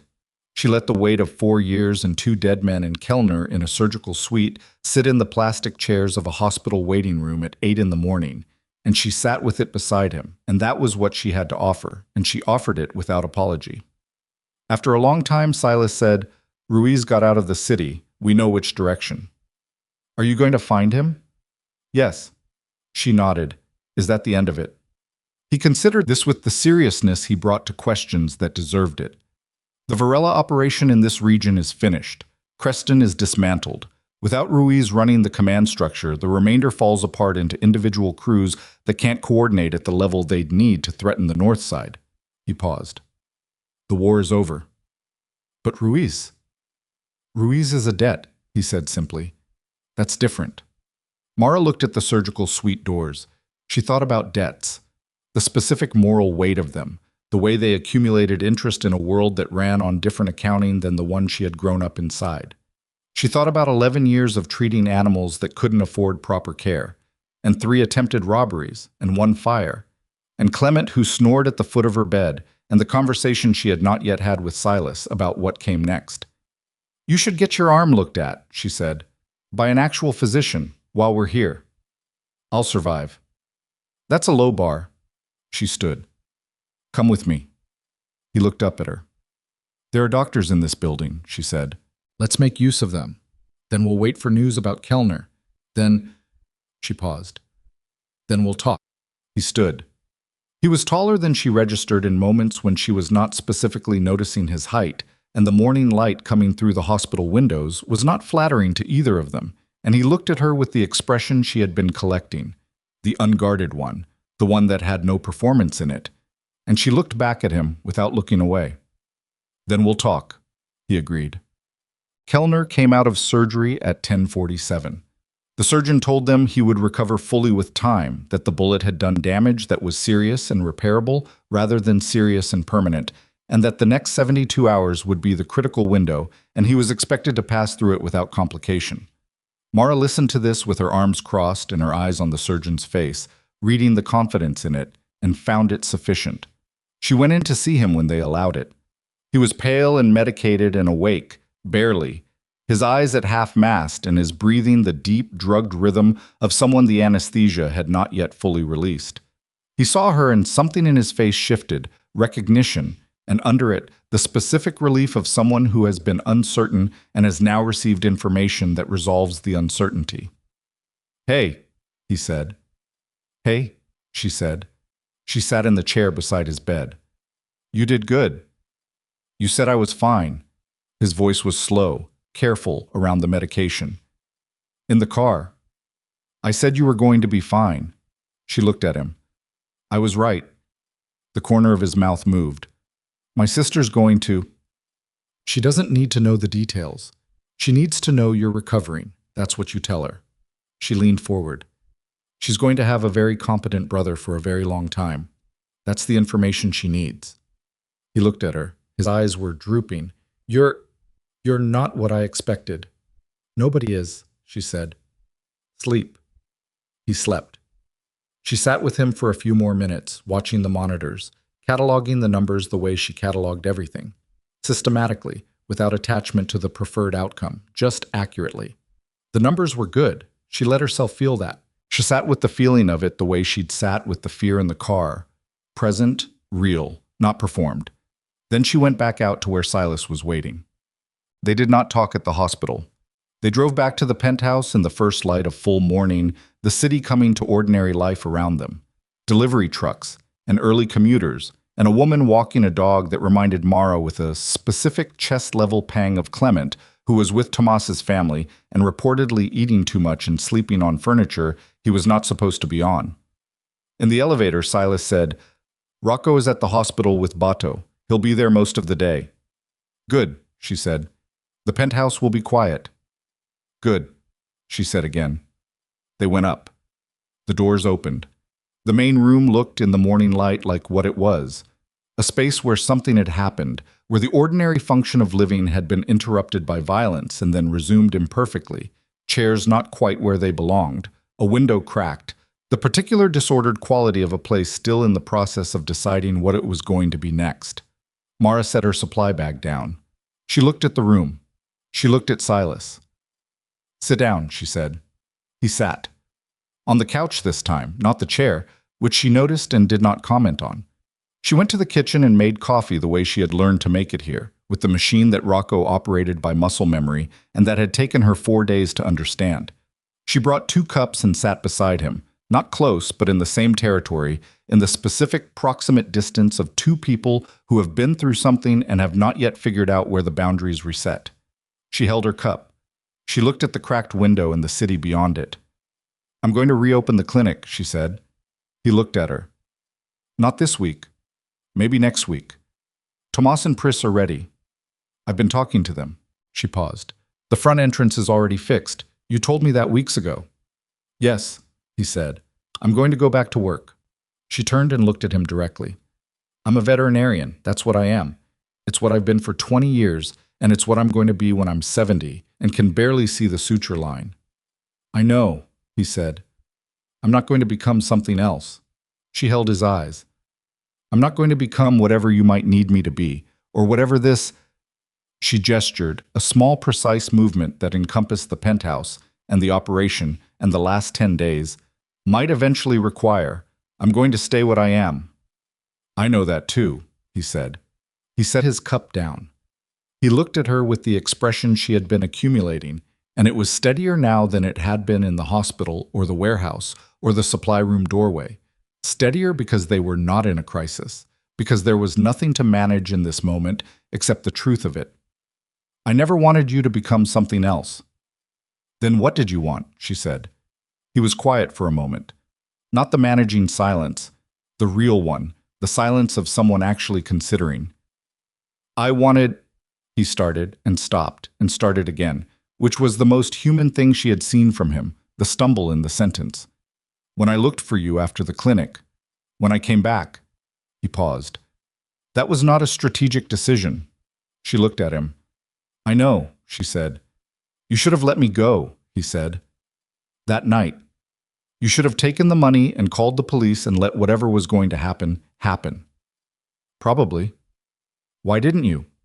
She considered this honestly, the way she considered everything honestly, without performing the consideration. "Because you looked at me," she said. When you were lying on that table and I was working on you, most people look away from the procedure or they close their eyes. You looked at me, the whole time." She paused. "I don't know what that means, but it meant something." He held her eyes. "It meant I trusted you," he said, "before I had any reason to." She nodded slowly. "That goes two directions." "Yes," he said. "It does." The morning light moved through the cracked window and fell in an uneven bar across the floor between them, and neither of them moved to close the distance it represented, but neither of them moved away from it either, and Mara understood that this was what the next part of things looked like. Not a resolution in the clean sense, not a border that was clearly drawn and maintained, but a real thing between two real people who had arrived at each other through circumstances that were neither of their choosing and had found, in those circumstances, something that had no clean category. She was not his prisoner. She had established that on the first night, and it had remained true. She was not his liability. Fen had believed that, and Fen had been wrong in the specific way that people are wrong when they look at a woman and see only what she is to someone else, rather than what she is in herself. She was not, she understood now, simply a witness to his world who had survived it, and could now walk away from it with a new name and a clean start. She was a person who had made a series of choices, beginning with the choice to open the door at 12:47 in the morning, and each choice had been made with full awareness of what it was, and she did not regret any of them, which was not the same as saying they had been without cost. "The offer," she said, "the clean life, the new name." "Still there," he said. "It will always be there." She looked at him. "I know." She picked up her coffee. "I'm not taking it." Something in his face, not surprise because she suspected he had stopped being surprised by her a while ago, but something that was receiving information it wanted to receive, something that was holding itself very still in order not to show how much it wanted to receive it. "Mara, I'm not staying because I don't have anywhere to go," she said. "I have somewhere to go. I have a clinic and a truck and a dog and a brother who calls on Sundays, and I'm going back to all of those things, and I'm going to live inside them the way I always have." She looked at him directly, the way she looked at everything that required accuracy. "But I'm not disappearing. I'm not taking a new name and a clean life that has nothing of this in it." She paused. "Of you in it." He looked at her for a long time. "This world doesn't get cleaner," he said. It was a warning, delivered honestly, with no attempt to make it easier than it was. It doesn't become less dangerous or more acceptable. What you saw in the last 10 days, that is what this is. Not an exception. "I know what I saw," she said. And I'm telling you, I'm not leaving."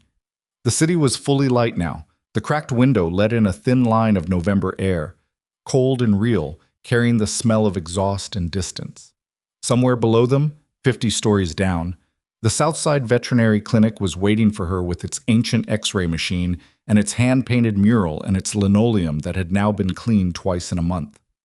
Silas reached across the space between them and put his hand over hers on the couch cushion, not taking her hand, just placing his over it, a weight, a presence, the most unguarded physical thing she had seen from him. She turned her hand over and let it rest in his. "Okay," he said, quietly.